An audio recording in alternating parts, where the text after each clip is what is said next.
केंद्रीय रस्ते वाहतूक आणि महामार्ग मंत्री नितीन गडकरी शनिवारी दिनांक 22 मार्च रोजी जिल्ह्याच्या दौऱ्यावर येत आहे।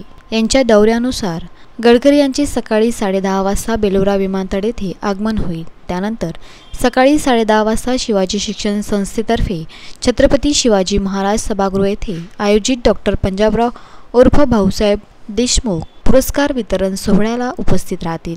दुपारी 12:30 वाजता श्री संत अच्युत महाराज हृदयरोग रुग्णालयातील नवीन कॅथलॅबच्या उद्घाटनाला उपस्थित राहतील। दुपारी 1:45 शारदा उद्योग मंदिराच्या प्रकल्पाला भेट देतील। दुपारी 2:30 वाजता विश्रामगृह येथील विभागातील राष्ट्रीय महामार्ग आणि भारतीय राष्ट्रीय महामार्ग प्राधिकरणाच्या प्रकल्पाची आढावा बैठक घेतील। सायंकाळी 3:45 ला नूतन विदर्भ शिक्षण मंडळाच्या न्यू हायस्कूलला भेट देतील। त्यानंतर सायंकाळी 4:45 ला बेलोरा विमानतळ येथून मुंबईकडे प्रयाण करतील।